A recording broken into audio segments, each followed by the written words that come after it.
best and worst of what we saw or heard today over at Hallis Hall. Mark Carman, let's start with you. So it was an amazing day, and just to see Caleb in the building with the jersey on, and then to see him on the field and the confidence. So the best is that for me. He was throwing balls from the far end of the field. I walked over and I just started videoing him, and I put it up. We've got videos all over the place on it, and I get it. He's just throwing lobs. There's no pass rush. There's no nothing. But they're just all just dropping in perfectly, and it's like, I don't know. We're in a different land. This is a whole other world right now. It feels different. It looks different. It was exciting, even at our day one rookie minicamp, which is amazing. And on the other side, just a little bit of some drops out there all over the field. Not to call out any day one rookie. You could bounce back tomorrow, but. Shelton Zion, a UNLV 88.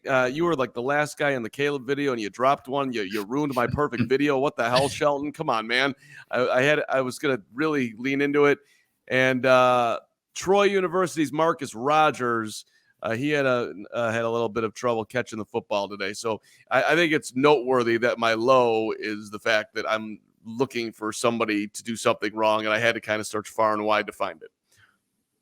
Yeah, no, those are very similar to my best and worst, Mark, because I think the best for me was just seeing Caleb Williams throw the football. Like he throws the most spiral football that I've seen in a long time. It was consistently a spiral coming out of his hand. I think there was one pass over the middle of the field where it was slightly behind the receiver, led to an incomplete pass. But for the most part, Caleb Williams put the ball exactly where it needed to be. And it was sometimes some of the playmakers not making the reception, but spiral, accurate, put the ball where it needed to be. That's my best. And the worst was, I think, those tight ends. There were two tight ends I had to drop. You mentioned one of them there, Mark, but Brendan Bates and then also Shelton Zion. The two tight ends, this is a team where a third tight end realistically could make it.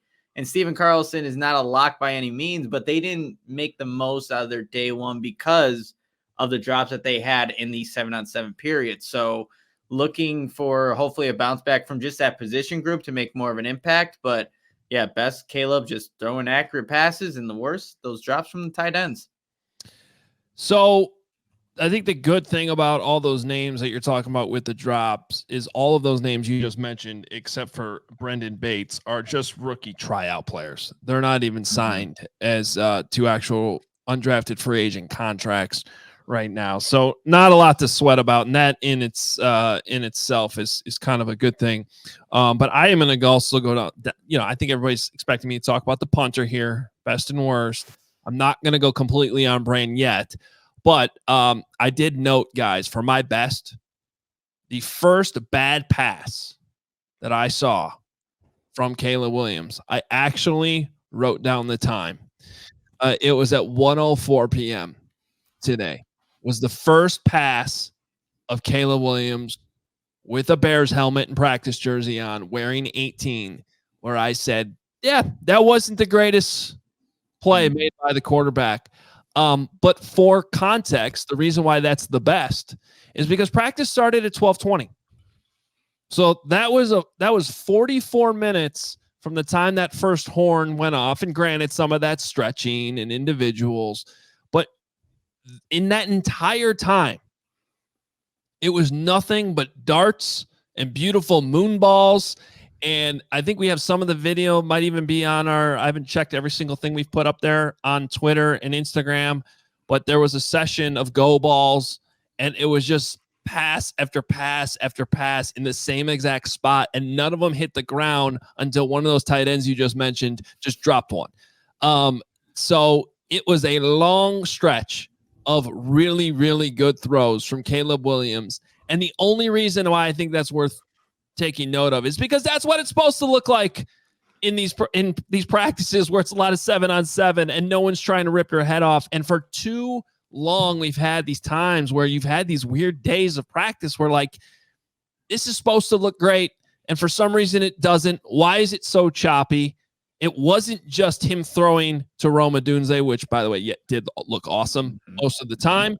But it was him throwing to everybody, including these random guys that are just trying out that aren't going to be here in a few days. So I thought that was really, really encouraging that it looked that good for so long at the start of practice. And then for my worst, guys, if I'm going to talk up this punter and tell you how good he is, and I'm going to have to hold him to a high standard. And I don't know what was going on with Tory Taylor at the start of practice today. There was a couple shanks in there. I mean, it looked like my 7-iron just spraying left and right on a par 3, not hitting the green. I don't know what was going on, but, and a big but, the ones in between those shanks were unbelievably, like they look like Caleb Williams deep balls. Like they were just a perfect spiral, bomb down the field. So I'm not worried about it at all. But I did want to beat Carm to the jump on that because I knew at some point in the show he'd bring it up as like something to panic about. Well, yeah, and I am panicked because Hoge apparently needs to go back to school because he said it was a couple of shanks. It wasn't a couple. It was a handful. It wasn't just 2. I counted 4. I counted 4 that I didn't like. And then I counted at least as many, if probably more, that were great. He was booming them. There's no doubt. And he's tall and he looks good and he's got he holds the form beautifully. Like I really there's an extension there that excites me about a Tory Taylor. But there are a lot of shanks there. And I'm telling you, because you're listening to the CHGO Bears podcast on Friday at 3:11 p.m. on May the 10th, we're going to get a shank. Tory Taylor's going to shank one this season, maybe more than one. If you can't do that on May 10th and go perfect in the regular season, I'm warning you, Tory Taylor's going to shank one. And I'm going to say, I told you so, Hoge. You're savior of the Bears. No. The savior of the Bears is the quarterback, but the Caleb Williams of punters is the guy that the Bears got in Tory Taylor. So that's why I put it down as my worst. I am going to hold him to that standard. Yeah, I'm here to do it. Well, I'm also here to tell you I'm not worried about it. Yeah, no, it's fine.